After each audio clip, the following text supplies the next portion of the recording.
The moon was full tonight, heavy with feeling, heavy with emotion. And so he spoke. His words tumbled out, urgent, raw, real. In the quiet of the night, I could see his chest heave. He was pouring his heart out, bearing his soul. And then he stopped. The only sound was the wind whispering through the trees.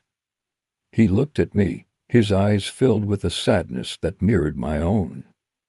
"No one ever really listens to me," he said. I felt that. I didn't just hear it. I felt the weight of those words in the pit of my stomach. I felt them echoing in the hollow spaces within me, because how many of us can relate to that statement? How many times have we poured our hearts out, shared our deepest feelings, laid our souls bare only to be met with indifference or worse, dismissal? It's like when you're in the middle of speaking and you see it in their eyes, that glaze over, that lack of focus, that subtle nod that says they're hearing but they're not really there. It's as if our words are floating in the air on us, unanswered, unheard. You're in a heated discussion, and you passionately explain your side, laying out your thoughts and feelings only to be met with silence. Or maybe it's a casual conversation, and you share something personal, hoping for a listening ear, but instead you're met with an awkward silence, a change of subject. Or perhaps it's been happening for so long that you've become numb to it. You've learned to expect it. You've become accustomed to the disappointment of not being heard. It's like trying to scream but no sound comes out, trying to reach out but your hand goes straight through the wall. You feel seen but you're unseen. You feel heard but you're unheard. He had spoken so much, but so quietly. It had taken years for me to hear him, to truly listen to him. No one ever really listens to me, and I wondered, how many years has this been going on? How many unspoken words, unheard emotions, unshed tears, bottled up feelings? How many parts of himself has he kept hidden, buried under layers of silence? Being unheard isn't just frustrating. It's a silent form of emotional neglect. When your voice is consistently dismissed or ignored, it's like a slow erosion that chips away at your sense of self-worth. You begin to question yourself. Am I talking too much? Am I overreacting? Is this not important enough? Should I just let it go?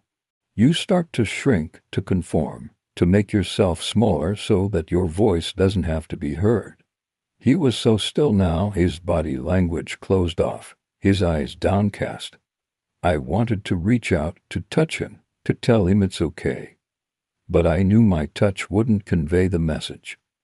My touch couldn't speak the words that needed to be spoken. I needed to listen. Not just hear, but listen. And as I did, something shifted within me. A realization dawned, a clarity emerged. It was a profound understanding of the depths of his silence, the volumes of his unheard emotions.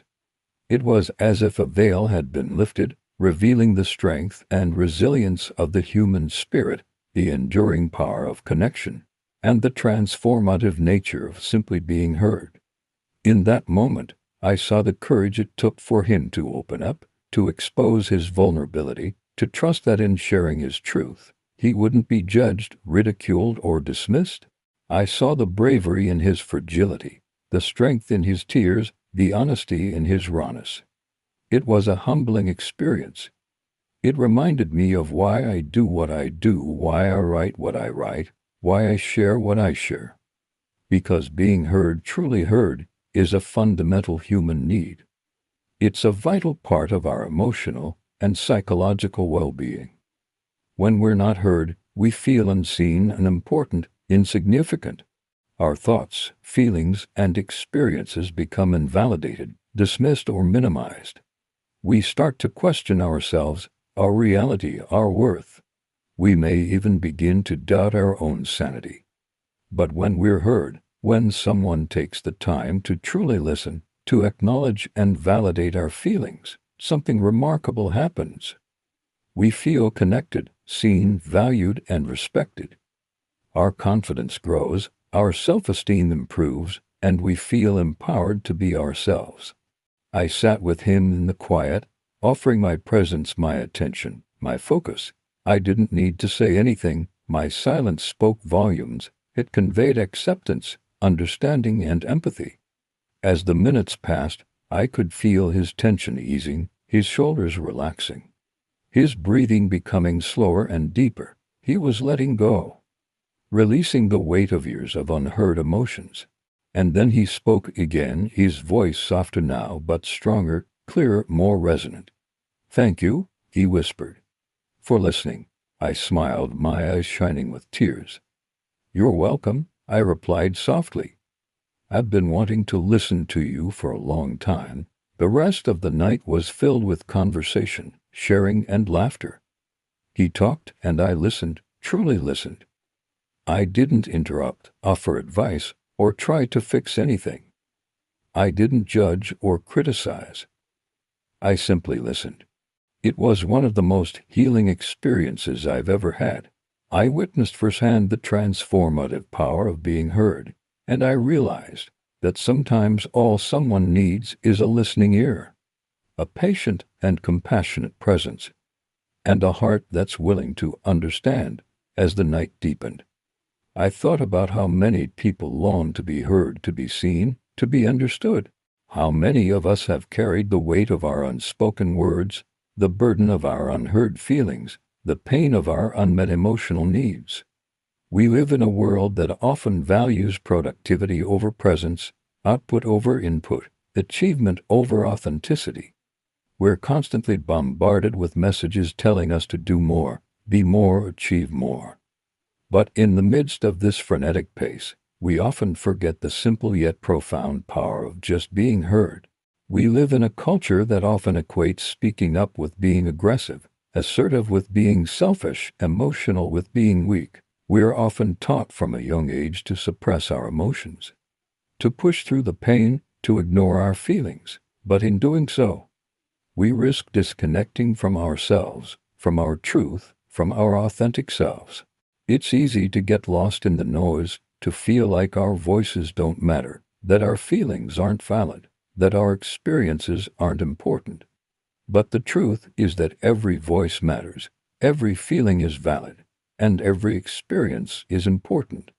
It's time to reclaim our voices, to honor our feelings, to embrace our authenticity.